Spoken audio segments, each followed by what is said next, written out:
Welcome to the Comeback Athlete Podcast. I'm Blake. I'm owner and host of our podcast. And today we're going to continue our series through the mindset series of October. So we had a little hurricane last week here in Florida where I live. It went directly over us. Thank God my family was unscathed and we made it through it. So that was why we didn't have a podcast last week. But this week we're to continue picking up. And I wanted to talk about something that I'm actually going through. And that is when to deload, right? So in a sense, what are seasons of training? Why should you have seasons of training? And why sometimes more exercise is actually the thing that's going to kill your gains versus prioritizing more recovery. So I talked to my coach recently, Michael Ban, who I work with. He both mentors me and we've been training together for some time. And I just let him know I was burnt out. I have 3 children. I'm running a business. I coach quite a bit still in both in person and also remotely. And I'm also mentoring coaches and trying to help expand our brand of Comeback Athlete to help more people. In the process of doing that, it's going to happen where you're just going to feel overwhelmed and burned out. And so what I experienced was I felt weaker. I felt slower in my workouts, and I felt more aches and pains every time I woke up. And so what happened was he just said, "Hey man, this is what we're going to do. We are going to go on a long deload. We're going to take at least 2 weeks and then check back in and see how this goes." And so my volume has come down. I'm still training 4 days a week, but my workouts are much faster. They're less intense, and the heavy lifting has come down to no more than 70%. Right? I'm feeling so much better. I already feel like I am just able to feel strong again. I'm actually starting to enjoy and look forward to working out again. So how do we flip this towards the client now, right? That's my experience. I've coached so many people over the years, and I have watched both personally, myself and others actually get more gains from doing a deload than trying to just push through. And why, number one, this is really difficult is because it feels counterintuitive to the athlete, right? The athlete wants to get after it and feels like the sense of coach yelling and being disappointed, or, gain is pain kind of mentality. But the reality is that there are seasons to go really hard, and gain is pain is a reality. And there are seasons when that is just actually going to ruin the gains, and you're going to burn out, be less consistent, have a more high tendency to overeat, overconsume, mess your sleep up, and then you go into this rapid cycle of, I don't know why I'm working so hard and getting so little results. I feel weaker, I feel more puffy, I feel fatter. Like all of those things are real biological responses to someone who is overtrained. And so, this podcast is titled Why More Exercise Might Be the Worst Thing for Your Mindset. Is because the reason you're still pushing yourself to continue to go hard in the gym is really the idea that I have to overcome what my body is telling me so that I can go where I want to go. And the problem is that's right sometimes, but it's also wrong sometimes. So how do you discern when it is an appropriate time to say, hey, let's let off the gas, let's deload, let's go through a season of training where we're going to do more bodybuilding, long aerobic, more stretching, more walking, focusing on giving more energy towards nutrition and recovery.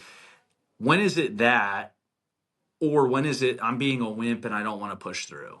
And that's a tough question, but that's where and here is like, right, the sales pitch. That's where a coach is really, really helpful, because anybody who's done any kind of competition or trained for something that is very hard to make those decisions in by themselves will attest to it is nice to have someone else tell you what to do in those situations. A great example of this, I did a bodybuilding competition 4 years ago, And the last 2 weeks, you're freaking losing your mind, right? You have like nothing left. You're depleted of quality nutrition, and your brain is telling you you are focused on all the things that you still have not accomplished yet. You see fat here, you see lack of muscle toning here. You're freaking out because you're not sure if you should eat more carbohydrates, not eat carbohydrates, drink a lot of water, don't drink any water, like, and you just need someone to lay out the plan and encourage you that this is going to work. And to be frank, like someone who knows what they're doing, right? It's not just listening to anybody. That last 2 weeks was just so freaking hard. The last 4 days was so freaking hard. I was on the phone call with my coach at the time multiple times, and he was talking me off the cliff, right? And I do this for a living, so you can hear all the four-letter words that you want to call someone who's like just having a hard time thinking through that. But the reality is that that's just a normal human experience.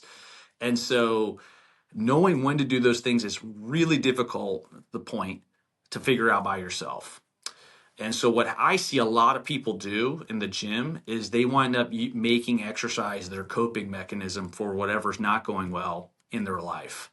So I see tons of people come in and they have to get their workout in because there is something they're avoiding outside of the gym, whether it's work stress, relationship stress, self-hate, all of those things, or any things that maybe I'm not even listing there that are a negative thing that you're running from, that you're trying to use fitness to hide and cope with. And what happens there is the body keeps the score. It's a great book. But the reality is that those things are still going to seep in, and they're going to cause your body to fatigue. There's going to be a higher chance of injury because of that. There's going to be more cortisol levels rising because our brain doesn't differentiate between what is a physical stress and what is a mental stress, right? And so because of that, what happens is we wind up just burning out. We hate fitness, or we get hurt, or we give up, or we think we're a special case and we need to go to a special nutritionist who's going to tell us we have, I don't know, some sort of insulin issues or all these other things, when in reality it starts right here. Like, we are not dealing with the process of upstairs of the stress that's going on in our lives, or the fatigue that's going on. Or it could be a client like I had a couple years ago who was managing the stress of losing his father during the COVID crisis. And this client continued to work out, but the workouts that we planned for him were not workouts to gain mass. They weren't workouts to maximize fitness potential. They were workouts to fuel him to go home, love his wife and his children, love his father-in-law who lost his wife, and get a good night's sleep and show up to work and still be able to process life, right?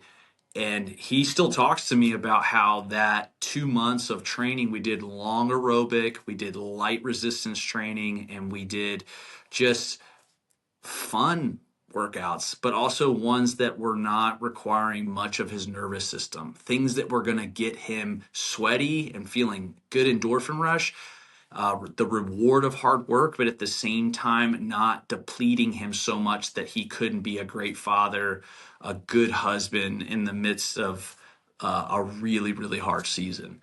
And so that's just one example, but this is where, like, a lot of people would just quit working out for several months, eat Doritos and Oreos on the couch and wind up just feeling really, really terrible because their biology is now all out of whack. Where you don't have to do that, but you also don't have to push through and be David Goggins through this, which is just not also healthy and helpful. So let's answer the question that we set out. When do you figure out that timing? Well, the reality is the signs will show, right? And the signs are you feeling burned out? Do you feel in a rut with your training program? Do you feel like it's more often than not you have to drag yourself to the gym? Is it becoming that your aches and pains are more than normal, right? Everyone who trains has some soreness, has some things they have to do maintenance on. That's a normal part of just trying to be a healthy individual. You're pushing your body needs to recover, life is stressful and hard. But is it more than normal? And if you can say yes to most of those things I just listed, you're probably at a point where you need to change up your program design to be something that fits the season of life you're in. And what we do here at Comeback is we want to get to know our clients' mindset. We want to know the stress of seasons, right? I have clients all the time that I know their schedule of business throughout the year, and I know when to do heavy strength training, and we're going to push it and go hard. And this is where you make your best gains. And this is where we do a lot of maintenance and lower intensity work, and we just keep the gains we've made. We feel the reward of exercise and movement, and we don't push beyond the 75% kind of limit. And those seasons keep people going year round so they get the results they want. If you're interested in that and you want to work with one of our coaches, and you're tired of not hitting your gains all year long, or losing those gains because of burnout or seasons of training that are just not applicable or fluid with your life, then reach out right now to one of our coaches. Let's make a customized program for you, a coach that's in your corner and helps you make the decisions in the hard times of life, and gives you, as a former athlete, the permission to not always go hard so that you can keep the hard work that you have done through going hard all year round. So if that's you, we'd love to work with you. You can reach out to us through our website, comebackathlete.com, or you can DM us at our Instagram, comebackathlete. And we look forward to hearing from you and working with you in the future.